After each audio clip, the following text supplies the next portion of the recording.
Segunda de Corintios, capítulo 5.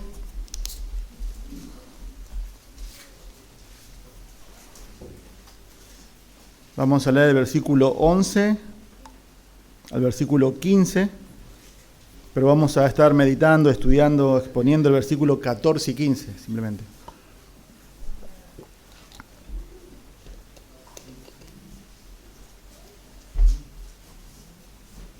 Segunda de Corintios, capítulo 5.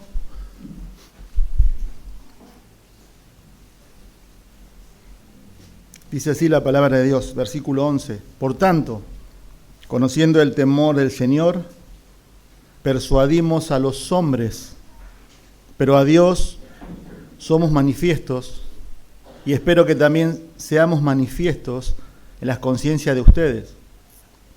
No nos recomendamos otra vez a ustedes, sino que le damos oportunidad de estar orgullosos de nosotros, para que tengan respuesta para lo que se jactan en las apariencias y no en el corazón. Porque si estamos locos, es para Dios. Y si estamos cuerdos, es para ustedes. Pues el amor de Cristo nos apremia, habiendo llegado a esta conclusión, que uno murió por todos, y por consiguiente, todos murieron, y por todos murió. Para los que viven, ya no vivan para sí, sino para aquel que murió y resucitó por ellos.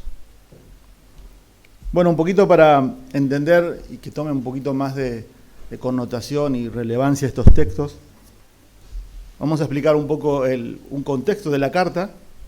Si llegamos a ver el versículo 14 y versículo 15. Bueno, esta carta es una de las cartas más personales que el apóstol Pablo escribe, a la carta de los Corintios. Pero, más allá de ser una carta personal, es una carta que Pablo se está defendiendo. Porque en la iglesia, que el apóstol Pablo, eso vemos en Hechos capítulo 18, cuando Pablo hace un viaje misionero, funda la iglesia en Corinto. Él fue su pastor fundador, por así decirlo. Él luego sigue el viaje. Se habían infiltrado, si ese es el contexto, falsos maestros, falsos apóstoles, le dice él. Y esos falsos maestros se habían empezado a desacreditar al apóstol Pablo, a través de serias acusaciones. Pero más allá de la acusación que en sí le hacían al apóstol Pablo, lo que a Pablo le preocupaba era la vida espiritual de la iglesia. Lo que le decía a ellos. Entonces, si usted ve, quiero que me acompañen vamos a leer algunos textos de 2 Corintios, capítulo 2, versículo 14. Pablo de aquí hasta el capítulo 6, versículo 10, recuerde que es una carta esto. Lo que él hace en toda esta porción de esta carta, él da el hecho de por qué sirve al Señor. O sea, da la naturaleza de su ministerio. Y en el versículo 14 le empieza a decir, pero gracias a Dios que en Cristo siempre nos lleva en triunfo, dice, y por medio de nosotros manifiesta la fragancia de su conocimiento en todo lugar. O sea, Pablo lo que está dando ahí le está dando gracias a Dios, porque Dios lo había salvado, y él toma una imagen ahí, dice que siempre nos lleva en triunfo. Es la idea de un conquistador que está entrando a la ciudad, conquistando y trayendo prisioneros atrás. Y él lo que está diciendo es, yo no soy prisionero de Satanás, yo ahora soy prisionero de Dios, porque Dios me salvó, yo soy un esclavo de Jesucristo. Por eso yo le doy gracias a Dios. Y en el capítulo 3, versículo 1, ustedes observen, él dice, comenzamos en esta carta a los Corintios, comenzamos otra vez a recomendarnos a nosotros mismos. ¿O acaso necesitamos, como algunos, cartas de recomendación para ustedes o de parte de ustedes? El versículo dice, ustedes son nuestra carta, escrita en nuestros corazones, conocida y leída por todos los hombres. Pablo acá está exponiendo su ministerio, pero también está siendo un poco sarcástico, porque los falsos maestros que se habían infiltrado a la iglesia le hacían creer que Pablo no tenía cartas de recomendación. O sea, Pablo como que no tenía un currículo. Y Pablo lo que le está diciendo ahí, Miren, quizás yo no tengo un currículum, pero las cartas de recomendación mías son ustedes. Ese es mi ministerio. Lo que Dios se había hecho a través de su vida en sus corazones. Por eso él observa en el versículo 5, capítulo 3, versículo 5, dice, no que seamos suficientes nosotros mismos para pensar qué cosa alguna procede de nosotros, sino que nuestra suficiencia, creo que en el Reina Valera utiliza nuestra competencia, proviene de Dios, dice. Nosotros no tenemos carta de recomendación. Nosotros somos competentes porque Dios nos ha hecho competentes. Y luego Pablo en el capítulo 4 expone también no solamente lo que él está haciendo, sus servicios, sino sus motivaciones. ¿Por qué hace lo que hace? Y observa en versículo 1, dice, por tanto, puesto que tenemos este ministerio, dice, según hemos recibido misericordia, no desfallecemos. Más bien, hemos renunciado a lo oculto y vergonzoso, no andando con astucia ni adulterando la palabra de Dios, sino que mediante la manifestación de la verdad nos recomendamos a la conciencia de todo hombre en la presencia de Dios. Si todavía nuestro evangelio está encubierto por los que se pierden, está velado, en los cuales el Dios de este siglo, de este mundo, ha cegado el entendimiento de los incrédulos para que no vean el resplandor del evangelio de la gloria de Dios. Y en el versículo 7, lo que él dice, y él es, lo glorioso es el evangelio, y ese evangelio glorioso lo puso en vasos de barro, dice el versículo 7. Pero tenemos este tesoro que es el evangelio en vasos de barro, para que la extraordinaria grandeza del poder sea de Dios y no de nosotros.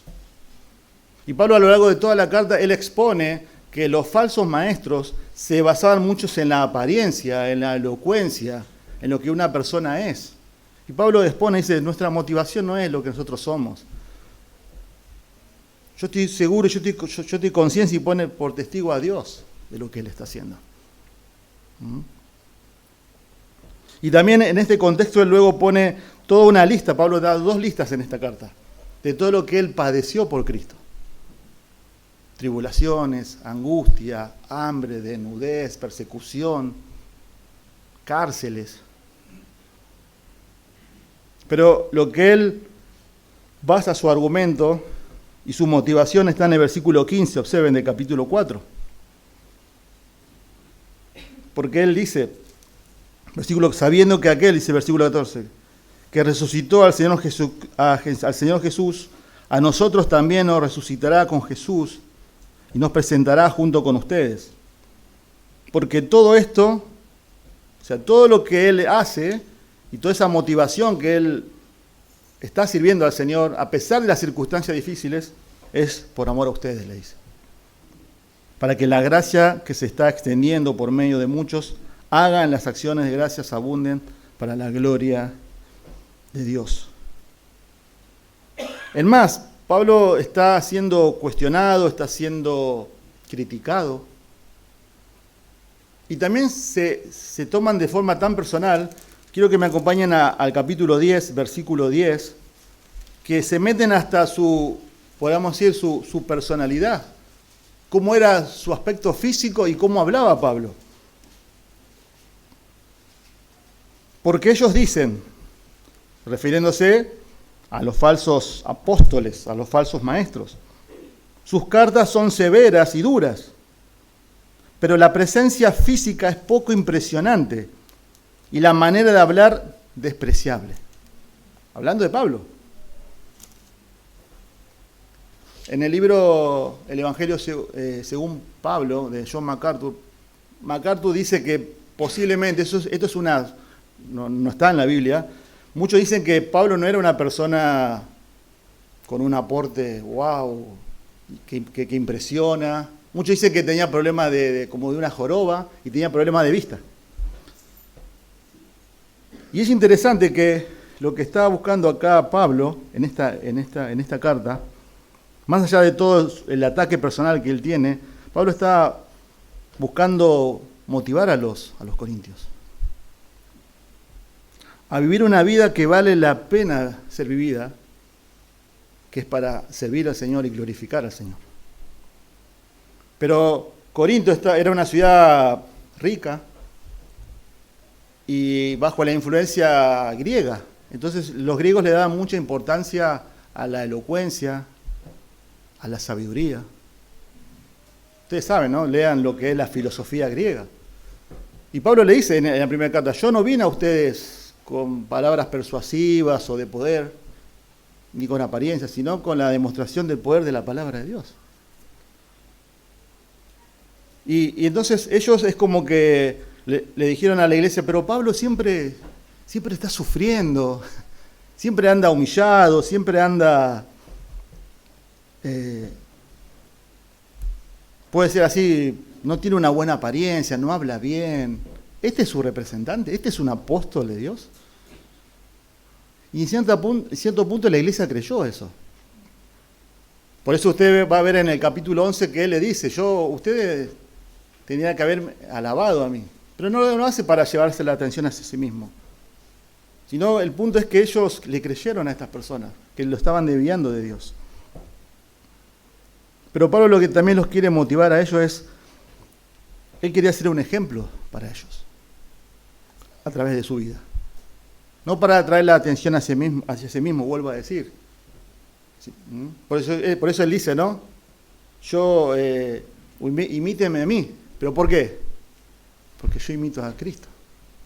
Ese era su objetivo, ¿no? De motivarles, de ayudarles en su vida cristiana. O sea, el punto acá, en el contexto, no es fácil ministrar en un lugar donde uno es menospreciado, donde uno es atacado, donde uno es burlado. ¿Cuál es tu reacción natural cuando te atacan, cuando se burlan, cuando te menosprecian? Es responder. Ese abogado interno que tenemos nosotros respondemos porque somos atacados. Sin embargo, ¿cuál era la razón y la motivación de Pablo de permanecer ahí, de amarlos ahí?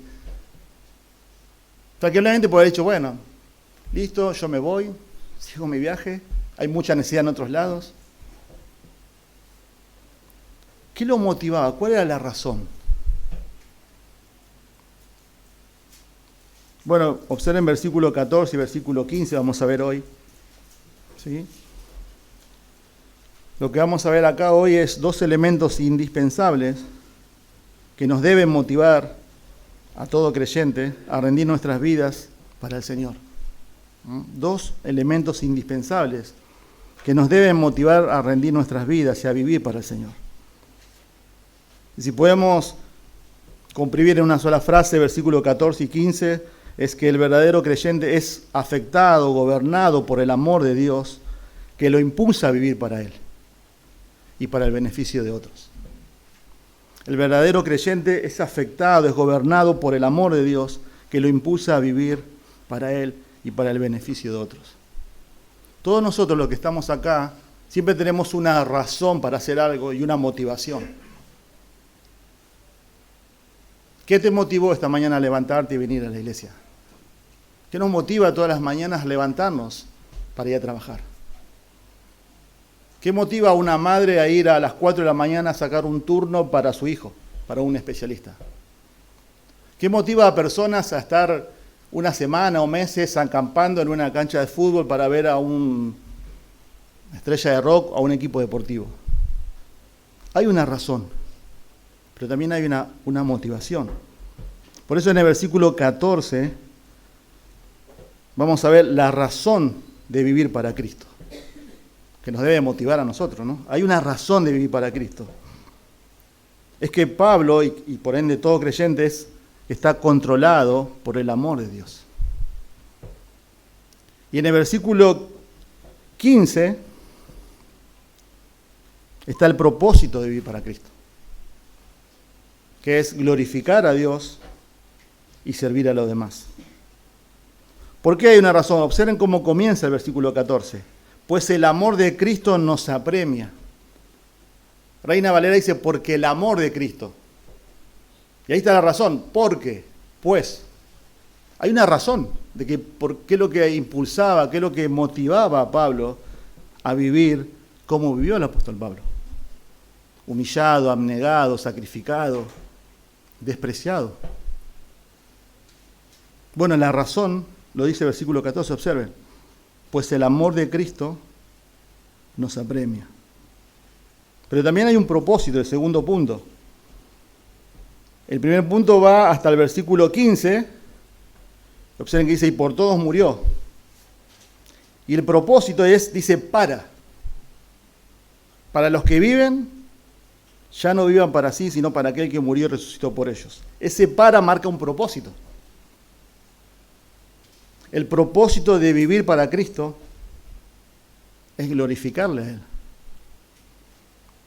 Pero glorificarle a Él es servir a los demás. Y vamos a ver que hay una conexión y una relación. Y hermanos, saben que en estos dos puntos también hay como una definición de lo que es un verdadero creyente. Lo que la Biblia dice, ¿qué es un creyente? ¿Cuál es la razón? ¿Cuál es el propósito? El pastor en su oración decía, gracias porque hoy tenemos propósito en nuestras vidas. O sea, ¿para qué vivimos? ¿Qué nos impulsa? ¿Qué nos motiva a hacer lo que hacemos? Siempre hay una motivación. Por eso Pablo también expone sus motivaciones siempre. Yo hago esto con conciencia, dice, delante de Dios y es para Dios. Y también a nosotros nos tiene que llevar a evaluar y decir, ¿cuáles son nuestras motivaciones? ¿Por qué hacemos lo que hacemos? Pero miremos primero la razón de vivir para Cristo. El apóstol Pablo estaba controlado, estaba abrumado por el amor de Dios. Versículo 14 dice, pues el amor de Cristo nos apremia. Pues el amor de Cristo nos apremia, habiendo llegado a esta conclusión, que uno murió por todos y por consiguiente todos murieron, y por todos murió. El motivo, la razón, ahí dice es porque, ¿no? Y este texto es precioso, porque también está muy cerca de otro texto muy hermoso, que es el versículo 9, que también es de motivación de por qué queremos servir al Señor y cómo debemos servir al Señor. Dice, por eso, ya sea presentes o ausentes, dice Pablo, ambicionamos agradar al Señor. Pablo la única motivación que tenía era servir al Señor, pero agradar a Dios. Porque él sabía que él iba a estar delante de la presencia de Dios el día de mañana. Y eso es lo que dice el versículo 10. Porque todos nosotros debemos compadecer ante el tribunal de Cristo, para que cada uno sea recompensado por sus hechos estando en el cuerpo, de acuerdo a lo que hizo, sea bueno o sea malo. Por eso Pablo vivía de esa manera. Pero observen en versículo 14, porque el amor de Cristo nos constriñe, dice Reina Valera 60. Es una palabra que no usamos mucho. Nos constriñe, dice. Otra versión, la Nueva Versión Internacional, dice, el amor de Cristo nos obliga. Bueno, la que leímos recién dice, nos apremia. Otra versión dice, el amor de Cristo gobierna nuestras vidas. El amor de Cristo domina nuestras vidas. El verbo constriñe significa urgir, forzar, presionar para que haga una acción. Apretar. Esa es la idea. Impulsa. O sea, es algo que comprime, que aprieta para que produce la acción de que algo sale en una dirección. Eso es constriñe. Y fíjense lo que está diciendo. El amor de Cristo me gobierna. El amor de Cristo me obliga. El amor de Cristo domina mi vida.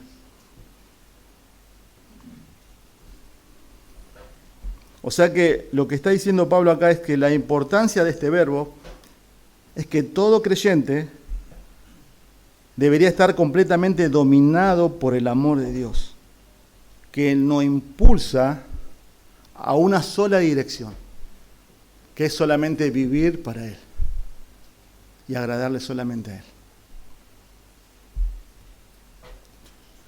Yo no sé si ustedes vieron por televisión, no creo que hayan visto en vivo y directo, alguna vez cuando están las naves espaciales que van al espacio exterior y se hace todo un protocolo y cuando sale ese fuego de abajo que empieza, creo que es la propulsión, ¿no?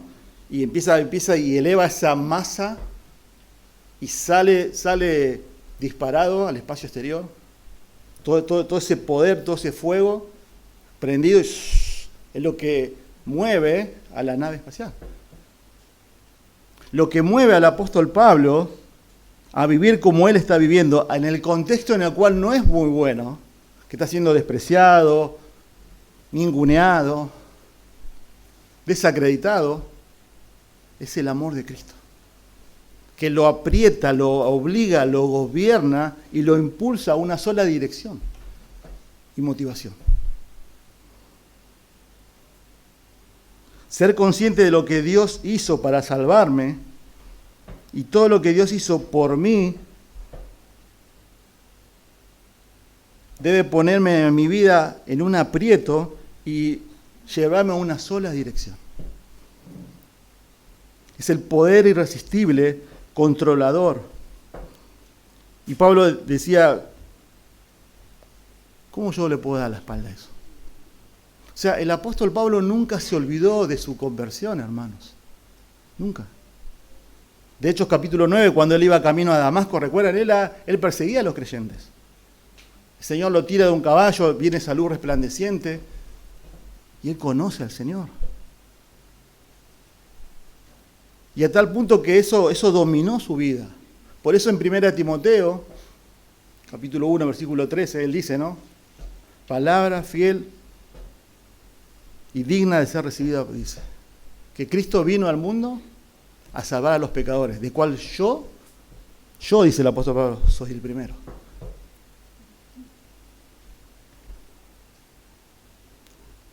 Quizás cuando uno cree y pensá y recordás si sos creyente tu salvación, ¿cuándo creíste?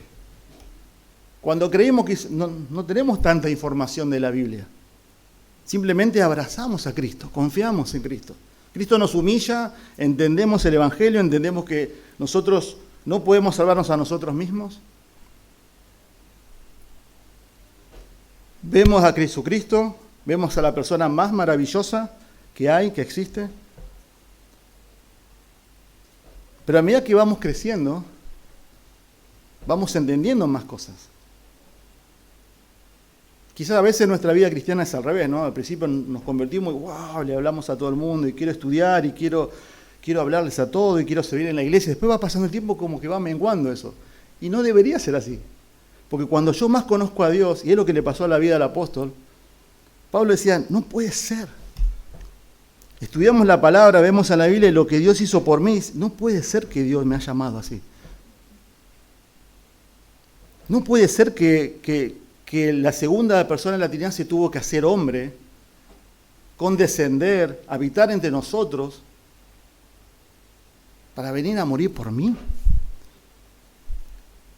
Estudiamos la doctrina de la expiación. No puede ser. No puede ser esto. Estudiamos la doctrina de la elección y todo nos dice, ¡fua! Y eso nos debe explotar el corazón. Pero yo creo que no estamos, y creo que ayer hablamos con algunos hermanos en la reunión de matrimonios, cantamos tanto del amor de Dios, leemos tanto del amor de Dios, escuchamos tanto del amor de Dios como que lo naturalizamos. Y ya no nos produce nada. Y Pablo viene lo que está diciendo, dice, el amor de Cristo me aprieta, me gobierna, me impulsa. Pero el amor de Dios no es como el nuestro. Pues nosotros muchas veces tendemos a amar con nuestro concepto de lo que es el amor. Le hablo a los esposos. ¿Qué te atrajo, recordá, de tu esposa cuando la viste? Seguramente quizás su personalidad y seguramente algo físico que te atrajo de ella. Fuiste inclinado hacia ella y algo te atrajo, su personalidad, su físico, su forma de ser. Pero Dios no es así. Porque Dios no fue inclinado y no vio en nosotros algo bueno. Todo lo contrario, personas pecadoras que le dábamos la espalda y éramos enemigos y no amábamos a Dios.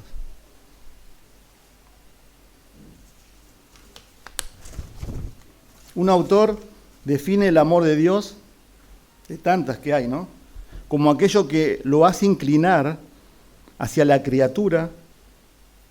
Dios se inclina hacia la criatura, deleitándose en hacerle bien, queriéndose unir con ella. Dios se inclina a lo que Él creó, sabiendo que esa persona no le ama, no le busca su bien y se une a ella. Pero va más allá de eso ese amor, porque Él inicia esa reconciliación. Observen versículo 18, también para entrar en contexto ahí. 5:18. Y todo esto procede de Dios, quien nos reconcilió con Él mismo por medio de Cristo. O sea, Dios es el ejecutor de la salvación. Él toma la iniciativa, Él es el reconciliador. Nosotros somos los reconciliados. Pero también, más allá de que somos los receptores del amor de Dios hacia nosotros, la salvación, hermanos, la Biblia enseña que no es antropocéntrica, no es el hombre el centro. Dios me ama a mí, claro que sí, pero la salvación es teocéntrica, porque el propósito final, Él vino a salvarnos para la gloria, darse gloria a sí mismo. Observen, dice, Él se reconcilió con Él mismo.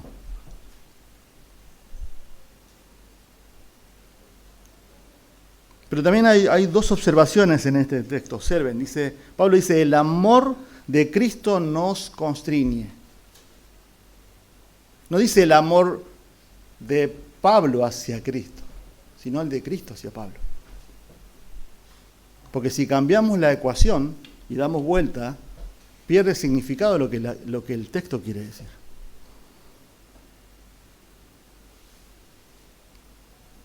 ¿Por qué? Porque nuestro amor, Dios nos manda a amar a Dios. Amar a Dios, el primer mandamiento, con toda nuestra mente, con todo nuestro corazón, con toda nuestra fuerza y con toda nuestra alma. Pero nuestro amor a Dios es defectuoso. Es cambiante. Es inestable. ¿Por qué? Porque somos personas pecadoras. Y ese amor lleva las manchas de nuestro pecado.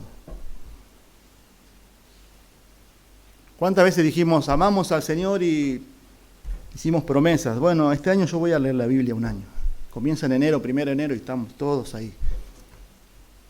25 de febrero y ya dejamos. Ya no amamos tanto, ya no quiero tanto la palabra. ¿Cuántas veces quisimos estudiar la palabra y bueno, me comprometo a hacer algo para el Señor o quiero servir al Señor en este ministerio?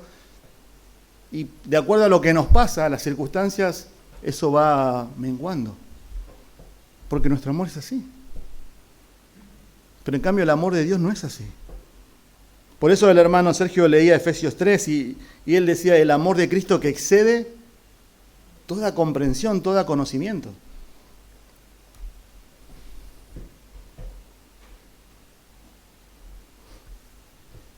Pablo es afectado por este amor. El amor de Dios es inmutable. El amor de Dios es invariable, no cambia. Es eterno. Es incondicional. Por eso es importante que la razón es el amor de Cristo por Él, no el amor de su amor por Cristo. Y también observen la frase. Dice, pues el amor de Cristo no dice me constriñe, dice nos constriñe.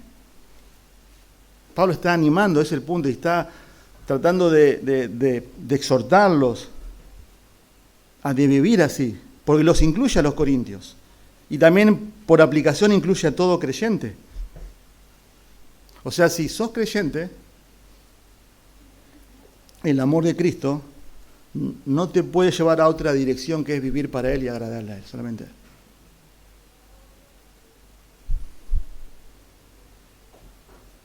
Por eso quizás nuestro cristianismo hoy es frío, superficial, sin compromiso, porque está basado en nuestros sentimientos y en las circunstancias. Y observen que el contexto, por eso vimos un poquito todos esos textos, no era favorable para el apóstol Pablo. Si es por la circunstancia que él estaba viviendo, tiró la toalla. Pero lo que lo motivaba, la razón de vivir para el Señor, era el amor de Cristo que él había entendido. Y lo presionaba tanto, lo consumía tanto, que lo llevó solamente a una sola dirección, que era vivir para él.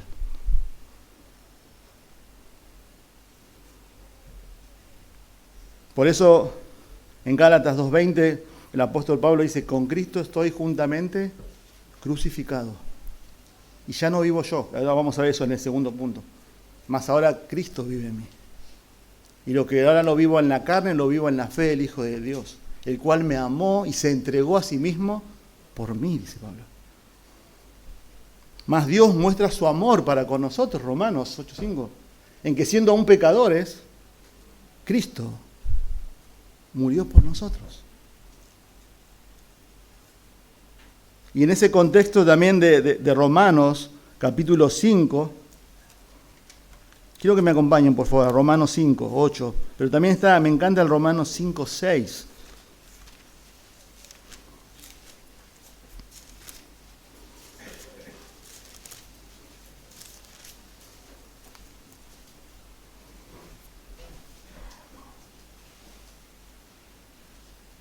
Dice, porque mientras aún éramos débiles a su tiempo, dice Pablo,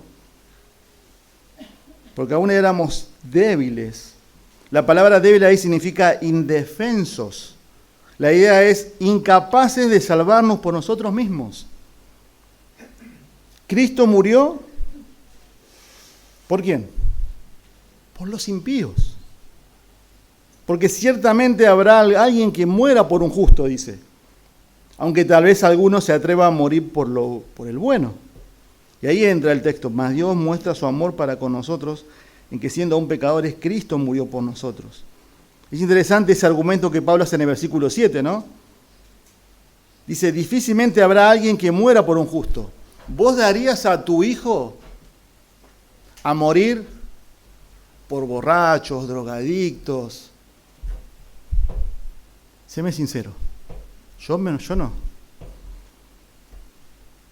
Ni siquiera seríamos capaces de donar un órgano. Le daríamos al ser más cercano, al que amamos, a nuestra esposa, hija, papá, mamá. Así es el amor de Dios. Por eso el amor de Dios siempre está apuntando a buscar hacer el bien a personas que no lo merecen. Ese es el amor ágape de Dios, el amor incondicional, que entrega algo. Primera de Juan 4:9. Dice, en esto se manifestó el amor de Dios en nosotros. ¿En qué? En que Dios ha enviado, ahí entrega, a su Hijo unigénito, dice. Primera de Juan 4:9, al mundo para que vivamos por medio de él. En esto, dice versículo 10, consiste el amor. No en que nosotros hayamos amado a Dios, sino que Él nos amó primero a nosotros. Y envió, otra vez ahí está, a su Hijo como propiciación de nuestros pecados. Amados, si Dios así nos amó, dice Juan, también nosotros debemos amarnos unos a otros. Y en el versículo 1, capítulo 3, 1 Juan dice, miren cuán grande amor nos ha otorgado el Padre, dice Juan. Y esto es impactante y es precioso, porque Juan, cuando está escribiendo, Juan ya es una persona grande, ya es un anciano, ya hacía casi 60 años que había entendido la salvación. Y él dice, no, y todavía seguía consumido, todavía seguía impactado por el amor de Dios. Y eso lo llevó a vivir así, y a morir así.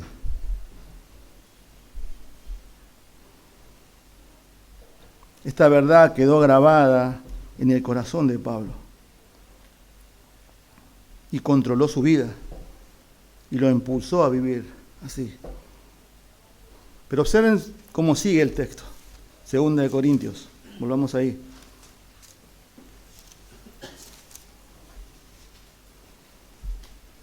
Porque y ahí estamos viendo la razón.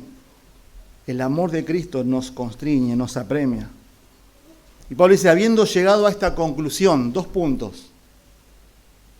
la idea que Pablo ahí está pensando esto, dice, evaluando esto. Como que Pablo para la pelota y dice, piensen, evalúen. ¿Y qué evalúa Pablo? ¿Qué piensa Pablo? Observen, está en el texto. Que uno murió por todos y por consiguiente todos murieron y por todos murió. Parece un trabalenguas, ¿no? Pero lo que Pablo está haciendo ahí y está meditando es el Evangelio. Piensen, reflexionen, evalúen. Pablo como se está predicando otra vez el Evangelio a su propia vida. Y él dice, uno murió por todos. Uno murió por todos.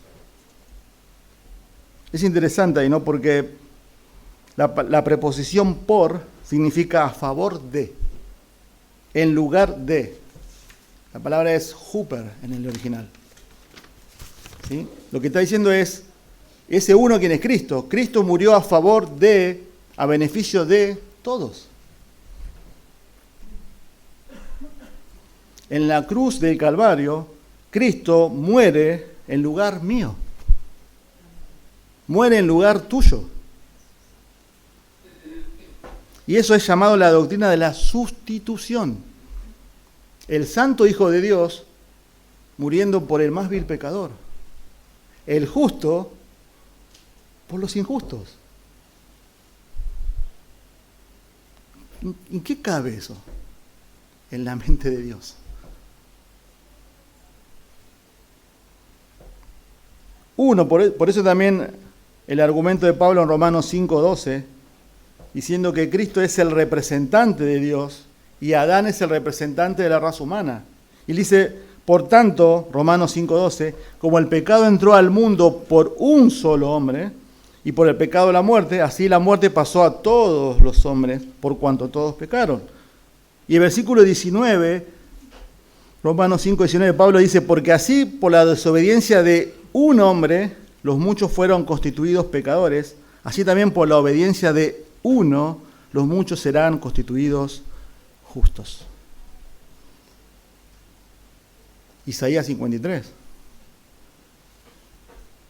Mas él fue herido por nuestras rebeliones. Él fue molido por nuestros pecados. El castigo de nuestra paz fue sobre él, y por su llaga fuimos nosotros curados. Todos nosotros nos descarriamos como ovejas, cada cual se apartó de su camino, mas Jehová cargó en él el pecado de todos nosotros.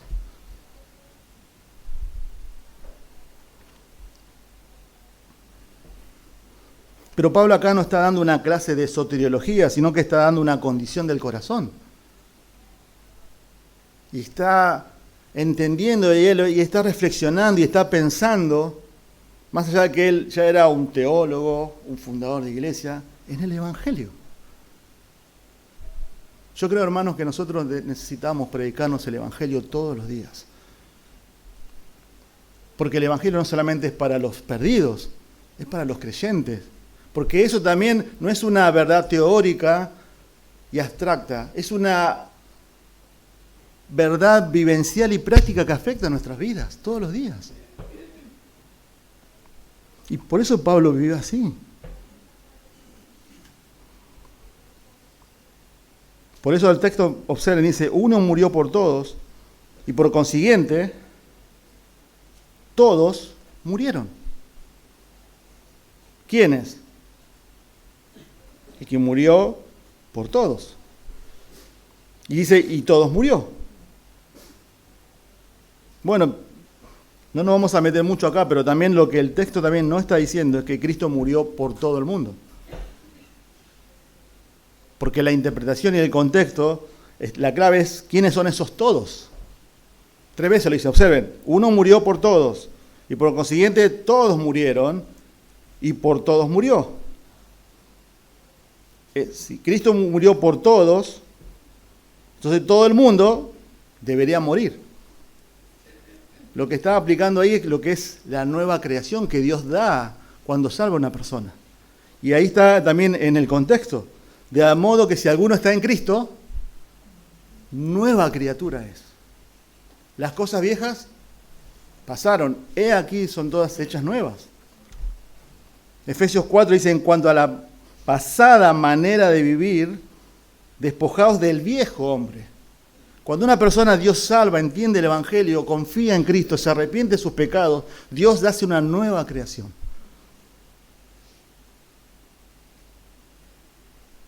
Está el viejo Cristian y está el nuevo Cristian. Y eso es representado en el bautismo. Cuando una persona se bautiza, dice que es sepultada con Cristo. Y cuando se levanta, es vivificada con Cristo y anda en nueva vida.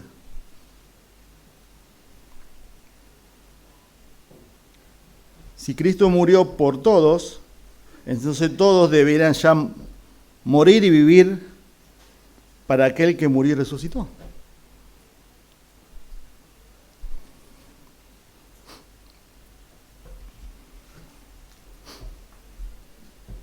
Y esa conexión está con lo que dice el versículo 15, ¿no? Es decir, Él me da vida eterna, Él me da vida, pero yo ahora muero. Ya está. Ya mi vieja vida ya está. Pero lo más importante, la palabra ahí es por, en beneficio de, a favor de. Hermanos y amigos que están acá, si Pablo vivió así, fue gobernado, fue impulsado por ese amor, a él no le quedó otra alternativa que vivir para Cristo. Esa fue la razón de su vida. Él se rindió a Cristo. El amor de Cristo debe ser una experiencia vivencial y transformadora si somos llamados hijos de Dios. No es algo teórico y sin fuerza en nuestras vidas. Él soportó dificultades, pero lo que lo motivaba a vivir así era el amor que él había experimentado de Cristo hacia su vida. Él nunca se olvidó de eso. Y más conocía a Dios, más le explotaba el corazón. Y lo llevaba a cabo en su vida. No era el amor de él hacia Dios, sino el amor de Cristo hacia él. ¿Cuál es la razón de tu vida? ¿Qué te motiva a hacer lo que haces todos los días? Bueno, si somos creyentes, el amor de Cristo no te deja otra opción que vivir para Él, ¿no? No hay otra opción.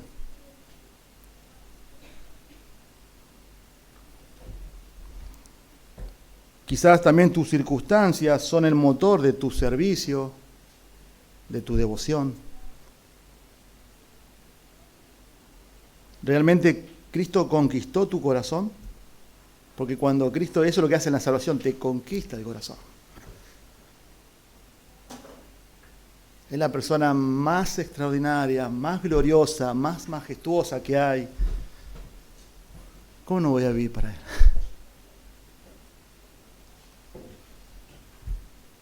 Pero observen el segundo punto. El propósito de vivir para Cristo. El propósito de vivir para Cristo. Eso marca el propósito.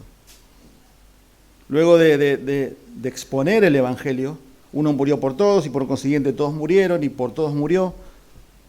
Para los que viven, ya no vivan para sí, sino para aquel que murió y resucitó para ellos. El propósito de vivir para Cristo es glorificarle a Él, pero de vivir una vida sirviendo, enfocada también en otros.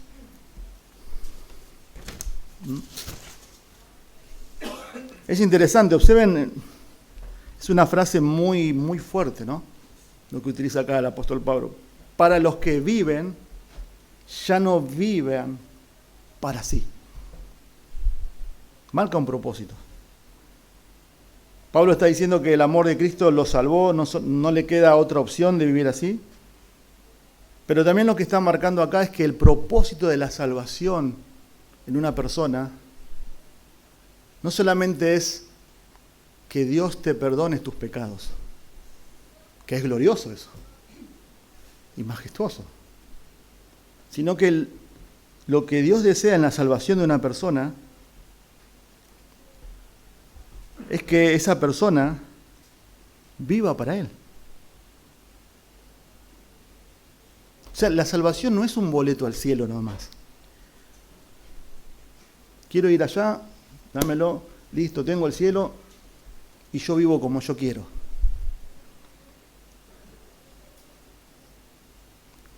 Cuando Dios me salvó a mí, yo me acuerdo, y creo que quizás puede ser la lucha de todos, eso.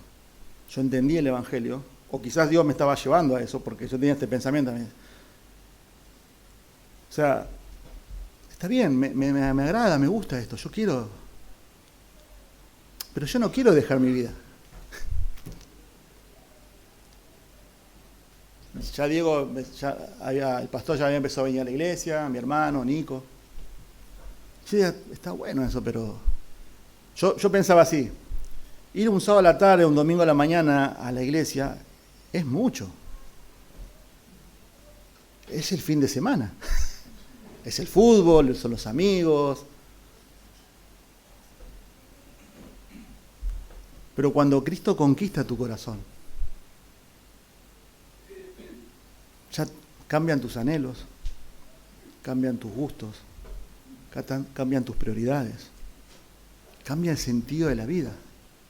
Porque no es que yo agrego a Cristo a mi vida, Cristo es todo ahora.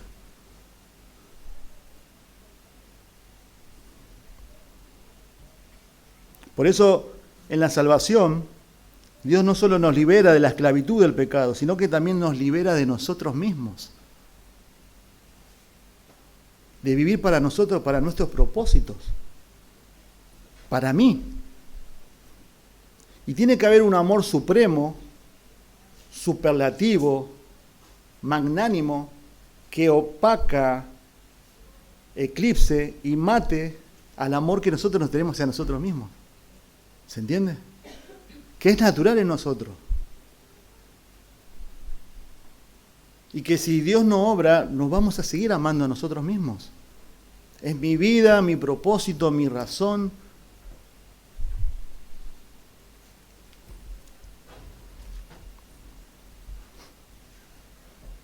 Por eso que ayer veíamos en matrimonio que el ADN del pecado es el egoísmo. Que vive para sí. Y en no darle la gloria a Dios. Por eso la Biblia llama a las personas que viven como si Dios no existiera, necios.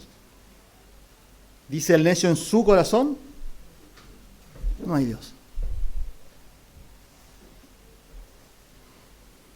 En la salvación, la condición es morir al yo. Esa es la idea. Por eso en Lucas 9, 23 al 25, el Señor dice, si alguien quiere venir en pos de mí, niéguese a sí mismo, dice. ¿Qué es negarse a sí mismo? Es morir. Tome su cruz y sígame. No es una condición para el discipulado, es una condición para la salvación eso.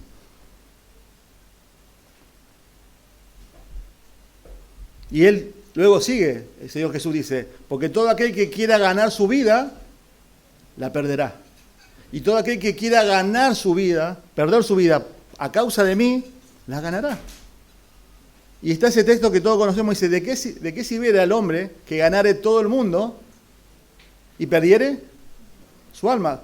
Y ese está el contexto, porque toda persona vive para sí. Ganar el mundo, trabajar, criar hijos. No estoy diciendo, no me malinterpreten. No estoy diciendo que eso está mal. El punto es que no es vivir ya para mí, es vivir para el Señor. Para aquel que murió y resucitó por mí. Eso hace la salvación. Y hay dos opciones. Si yo no estoy viviendo así, o yo estoy desenfocado y no estoy siendo lo que la Biblia dice, o no soy creyente.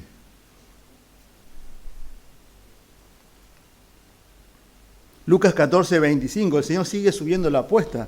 Grandes multitudes le seguían e iban con él. Si alguno viene a mí y no aborrece a su padre, a su madre, a su mujer, a sus hijos, a sus hermanos, y aún su propia vida, no puede ser mi discípulo.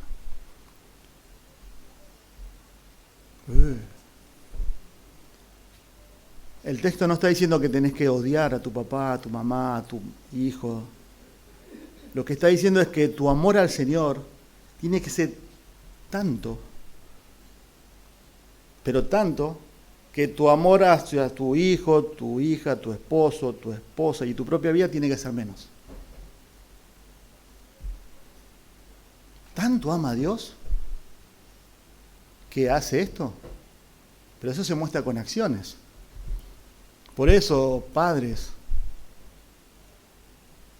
esposos, esposas, no es lo más importante tu esposa y tu esposo, no es lo más importante tus hijos, pero eso se muestra con acciones, con prioridades. Lo más importante nosotros lo que tenemos que enseñar a nuestros hijos, a nuestra esposa, a nuestro esposo, es Dios. No todo gira alrededor de ellos, ni de él ni de ella. El centro tiene que ser Dios.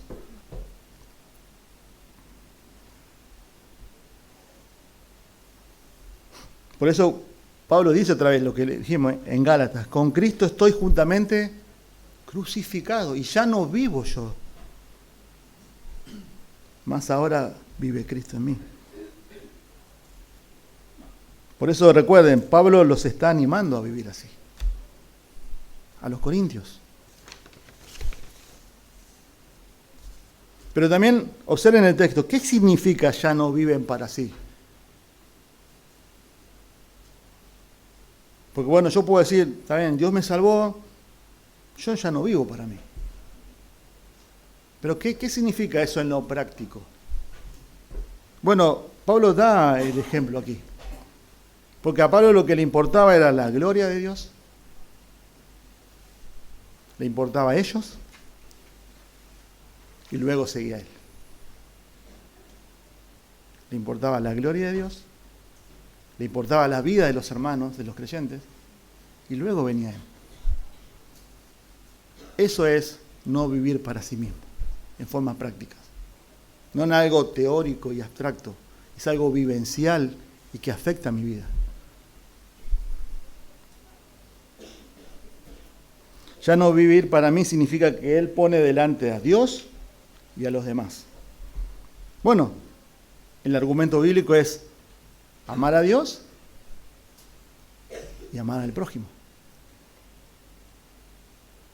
Lo que pasa es que nosotros vivimos inundados y vivimos en un mundo egocentrista en la cual nos predican y dicen que tenés que vivir para vos, realizar tu vida.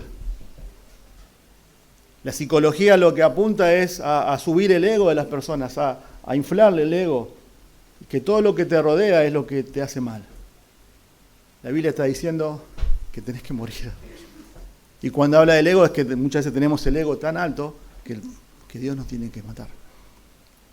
Ese es el mundo que vivimos. Y muchas veces somos absorbidos por eso.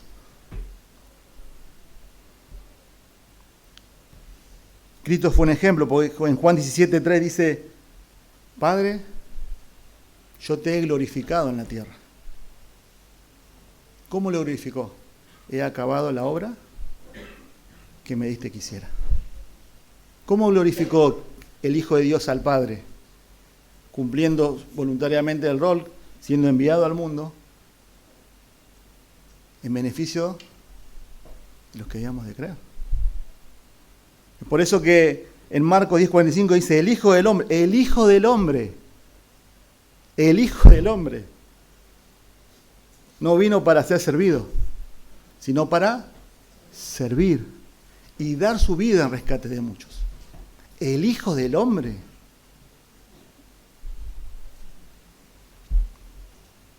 Pero Pablo también en 2 de Corintios 11:28, quiero que me acompañen por favor ahí. 2 hojas más, 2 Corintios 11, 28, luego de dar la segunda lista de todo lo que él padeció por Cristo, con frecuencias en viaje, versículo 26, en peligros de ríos, peligro de salteadores, peligro de mis compatriotas, peligro de los gentiles, peligro en la ciudad, peligros en el desierto, peligros en el mar, peligros entre falsos hermanos, en trabajos y fatigas, en muchas noches de desvelo, en hambre y sed, y con frecuencia sin comer, en frío y desnudez. Además de tales cosas externas, está sobre mí la presión cotidiana, la preocupación, dice Reina Valera. Acá también, perdón. La presión cotidiana de la preocupación, ¿por quién? Por todas las iglesias. ¡Wow! Nosotros no vivimos, creo que ni una uña de lo que Pablo vivió. Dios nos ha llamado a cada uno a cumplir nuestro rol y en el contexto que vivimos. Pero el principio es el mismo. Pablo vivió una vida fuera de lo normal, ¿no? Y llama la atención una vida así hoy, en un mundo egocéntrico, en el cual cada uno vive para su propia vida. Pero el enfoque de la vida cristiana no está en uno mismo. Tampoco tenemos que desbalancearnos, hermanos. Porque si vos vas a poner tu vida solamente al servicio de otros, pero no te enfocás en Dios, tenemos que ver cuál es nuestra motivación. Puede ser para que me vean, para que me amen. Por eso Pablo siempre exponía sus motivaciones. Yo lo hago con sinceridad delante de Dios y de parte de Dios. Romanos 14:7 dice, porque ninguno de nosotros vive para sí, y ninguno muere para sí. Pues si vivimos, para el Señor vivimos, y si morimos, para el Señor morimos. Sea que vivamos o muramos, somos del Señor. Y el contexto de eso, de Romanos 14, es que Pablo dice que tenemos que tratar de ayudar al débil de la fe. Y ahí sale, ¿se acuerdan? La carne sacrificada. Y él dice, yo no voy a comer carne. Si eso le dé tropiezo a mi hermano, está bien. Yo amo al Señor y amo al hermano. Me voy a negar por esto. Dios, los hermanos. Después estoy yo. Eso es no vivir para sí. Esa es la transformación que hace el Evangelio.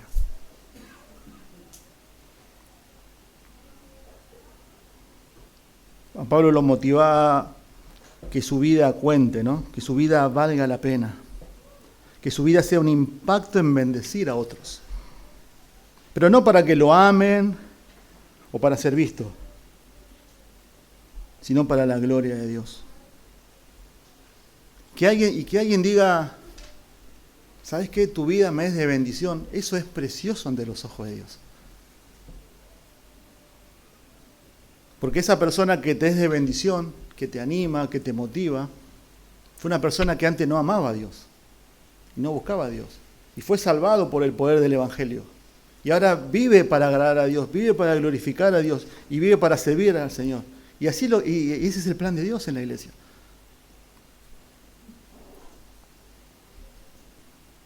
Una vida de impacto ante los ojos de Dios. Eso es fruto espiritual. Eso es lo que Pablo dice en Filipenses 1:11. En la oración dice, llenos de frutos de justicia, le dice a los creyentes, que son por medio de Jesucristo para la gloria de Dios. Para la gloria de Dios. Lo que yo me pregunté y te hago la pregunta también, ¿es tu vida así? Examinen, que el Espíritu Santo aplique, ¿no? Pero ¿es nuestra vida así? ¿Podemos hacer una evaluación y decir que si estamos glorificando a Dios? ¿Estamos sirviendo a otros realmente? ¿Cuál realmente es el propósito de tu vida?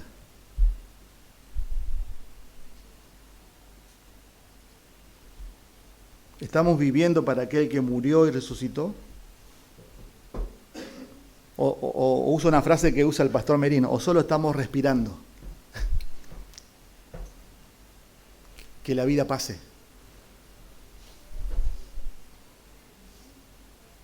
¿No vale la pena invertir en la vida que realmente vale la pena, que es la vida eterna. Esta vida pasa y no sabemos cuándo vamos a partir.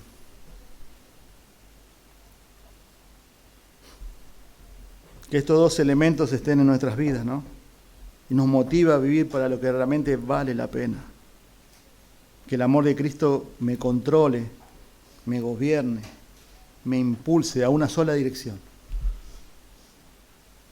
Y que la gloria de Dios y servir a otros sea el propósito de nuestras vidas. Vale la pena vivir así. Vamos a orar. Pastor.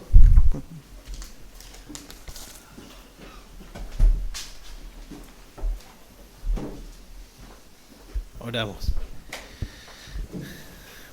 Padre, te agradecemos, Dios,